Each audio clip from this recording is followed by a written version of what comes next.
आपके संगठन का चुनाव 2023 जून को हुआ था जी।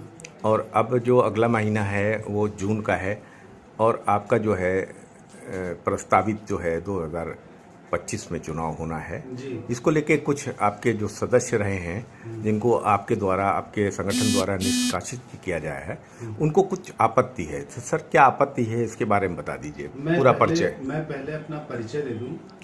मैं जयप्रकाश तिवारी, प्रदेश महामंत्री। आप सुनील कुमार यादव, प्रदेश अध्यक्ष।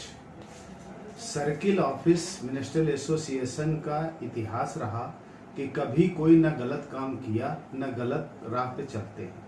हमेशा उच्चाधिकारियों से, अपने कर्मचारियों से सामंजस्य बना करके हम संगठन चलाते हैं और संगठन एक सेवा संगठन है। इस बीच में 2023 में किसी के कहने से, किसी के बरगलाने से 2 सदस्य चुनाव में खड़े होने का उन्होंने मन बनाया। वो आए, उनसे कहा गया कि ठीक है, आप संगठन के सदस्य हैं, आप नियमित रूप से आइए और जो हमारे यहाँ नियम है कि पहले आप जनपद में आइए, फिर क्षेत्र में आइए, फिर प्रदेश में आइए, उसका ना उल्लंघन करके हमारे प्रदेश अध्यक्ष से उन्होंने उल्टी सीधी बातें की, गाली गलौज हुई, तमाम तरह की जो है स्थितियां उन्होंने पैदा कर दी। 2023 में यहाँ तक कि उन सदस्यों के द्वारा पुलिस में एफआईआर वगैरह भी हुए, उनके खिलाफ किसी तरह की कोई कार्रवाई नहीं कराई। ये दोनों कर्मचारी हमारे लगातार संघ की बदनामी करना इत्यादि इत्यादि उसमें रहे। सब कुछ होने के बावजूद भी हमारे प्रदेश अध्यक्ष और मेरी तरफ से किसी तरह की कोई कार्रवाई उनसे नहीं की गई। फिर हमारा जून 2023 में चुनाव हुआ। उस चुनाव में मैंने आम सभा में ये बात उठाई कि हमारे सेवा संगठन के 2 सदस्य, जिनका नाम सलील कुमार यादव, मोहम्मद मुजफ्फर, इन्होंने ऐसी ऐसी गतिविधियों को अंजाम दिया है, तो आप सब लोग बताएं कि इसमें क्या किया जाए। तो इनका आम सभा में एक स्वर मतलब करतल ध्वनि से इनको निकाल के बाहर किया जाए, ऐसा प्रस्ताव पारित हुआ। फिर मैंने पत्र दिया है आपको। फिर इन दोनों कर्मचारियों से संघ से अनिश्चितकालीन के लिए प्राथमिक सदस्यता से मैंने इनको निकाल दिया। आज की तारीख में वो मेरे सदस्य नहीं है। मेरा बस इतना कहना है कि जब वो सदस्य नहीं है संघ के, तो संगठन के बारे में डायरेक्ट पत्राचार एचओडी से करना ये नियम के विरुद्ध है। ऐसा नहीं करना चाहिए। और प्रमुख सचिव को भी कॉपी दी है इन्होंने। इस बात से संगठन ये मांग करता है कि इनके विरुद्ध कड़ी से कड़ी कार्रवाई की जाए, ताकि भविष्य में कभी किसी तरह की इस तरह की गतिविधियों में ये शामिल न हो और कोई पत्राचार न करे। आपकी क्या नियमावली में कुछ ऐसा प्राविधान है कि अगर कोई भी आपका कर्मचारी साथी जो आपका सदस्य संगठन का नहीं है उसको निष्कासित किया जाता है, तो क्या वो किसी और उच्च अधिकारी से शिकायत कर सकता है? कुछ ऐसा है? नहीं, ऐसा कोई नियम नहीं है। अगर वो शिकायत करेगा तो उचित माध्यम द्वारा ही अपनी बात कहेगा। डायरेक्ट पत्राचार करने का हमारे यहाँ 1956 नियमावली का 27 का यह सीधा उल्लंघन है। इसमें सस्पेंशन, स्थानांतरण, तमाम तरह के पनिशमेंट विभाग द्वारा किए जा सकते हैं।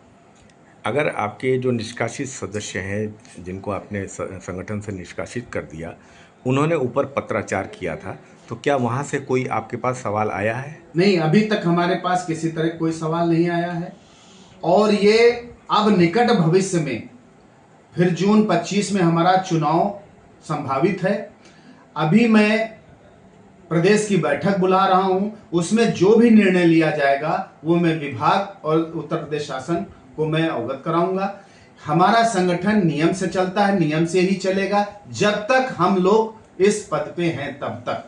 हाँ, हमारे यहाँ आजीवन सदस्यता था पहले, उसको मैंने खत्म कर दिया। वार्षिक सदस्यता हमारे प्रदेश के समस्त सदस्य देते हैं और आज की तारीख में हमारे पूरे सदस्य हैं।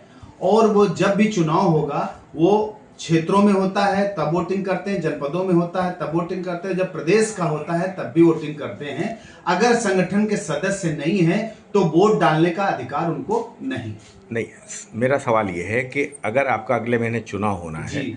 कोई भी अभी तक के आपका आज मई का महीना चल रहा है, जी, कोई जी। आपका सदस्य ऐसा है जो आपके यहाँ सदस्य बनना चाहता है, हाँ। सदस्य के साथ उसकी जो नियत है हाँ। वो ये है कि वो किसी बड़े पद पे खड़ा होना चाह रहा हाँ है, जी। तो क्या वो हाँ, आपके यहाँ सदस्य बन जाएगा? मेरे यहाँ ये नियम है कि अगर वो सदस्य सेवा संगठन में पदाधिकारी बनना चाहता है तो पहले वो जनपद का चुनाव लड़ेगा, फिर क्षेत्र का चुनाव लड़ेगा, फिर उसके बाद प्रदेश का चुनाव लड़ेगा। ये मेरे यहाँ हमारा संविधान में है, ये सारी निहित व्यवस्था है, इसी व्यवस्था के अनुसार हमारा सेवा संगठन चलता है। आप ये कहना चाह रहे हैं कि अगर आपके मुख्यालय में हाँ। यहाँ पे अगर कोई आदमी सेवा में है, हाँ। तो उसको नीचे से ही ऊपर आना पड़ेगा, जी, तब वो वो पूरे मुख्य। प्रदेश का, ये चूंकि प्रदेश का हमारा संगठन है तो प्रदेश में इकाइयां हैं, जनपद, क्षेत्र, प्रदेश।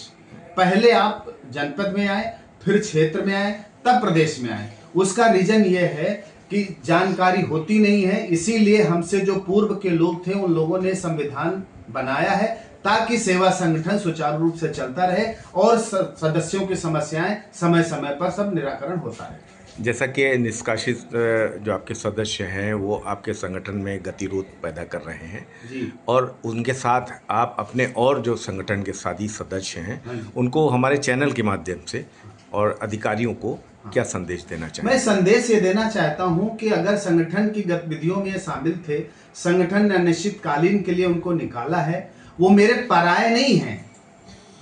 हमारे जो है संघ के सदस्य थे मगर वो आज कर्मचारी हैं और जो ये सबको लेकर के बरकरार हैं, 2 4 5 लोग हैं। मैं उनसे भी कहना चाहता हूं कि संघ में आए, अपनी पूरी बात कहें, बात करने के बाद उसका निराकरण बात से ही होगा। इधर उधर अन्य लोगों का सहारा लेकर के संगठन को बदनाम करना और विभाग के अधिकारी कर्मचारियों को बदनाम करना, इससे काम चलेगा नहीं।